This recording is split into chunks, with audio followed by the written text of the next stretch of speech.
देवेंद्र फडणवीस आदेश अरे मोबाईल पाका घ्या दादा थोडं. मंडप काढून टाका, स्टेज काढून टाका. स्टेज काढून टाकायला मला अधिकार नाही दिला घटनेनं काय देणं. आम्ही उपोषण नाही करायचे, आम्हाला उपोषण शांततेत करायचे नाही. काढा कसं सांगतात गावकऱ्याला. अरे यार व्यासपीठ उचला म्हणते तिथं. व्यासपीठ उचला म्हणजे गृहमंत्री हे सांगतो काय ही कोणती दादागिरी मराठ्यावर. मग तुम्हाला वातावरण दूषित करायचे का राज्यात?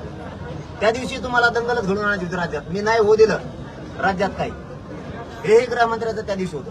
आजही पुन्हा तेच आम्हाला इकडं काढून दिलं उपचार घ्यायला. मी इथं मजेशीर शांततेत 7 उपचार घेत बसू. समाज संकटात असताना समाज संकटात मी उपचार घेऊ.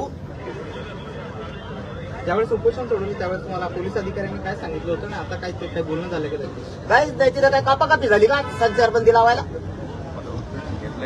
कशामुळे संचारबंदी लावली? काय कारण आहे संचारबंदी लावायची? जर लावली तर ठीक आहे, काय हरकत नाही. तुमचा आदर केला आम्ही संचारबंदीचा. 5च लोक तिथं होते. तुम्ही मंडप काढा म्हणजे काय? काढावर कसं मंडप काढता तुम्ही?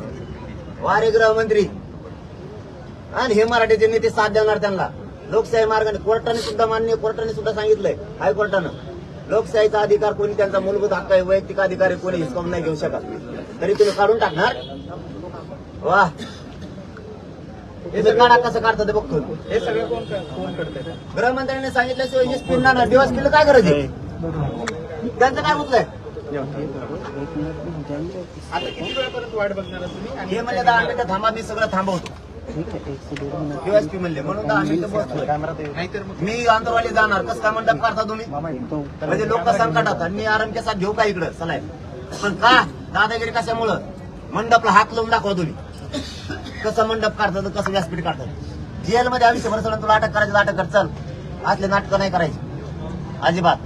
मंडप काढून आंदोलन संपवण्यात हो काढून घ्या म्हणतात. उचलून नाही आला तिथं पोरं नेले 2-4 उचलून त्यांनी. दादागिरी करायला काय तुम्ही? मराठ्यांना म्हणजे संपल नाही घरात. ज्याला जातीवाद नाही तर काय म्हणतात मग? तुम्हाला बोलल्यावर लय शब्द लागतात ना. कारभार निभावं लागतो. पहिले जर उपोषणला बसले ना तर राजाला दया येत होते. असा राजा नसतो. राजा असे लोकशाही मार्गाने आमरण उपोषण करायला उपटून फेकत नसतात. तुम्ही कसं काय उपटून फेकतात बघतो मी पण.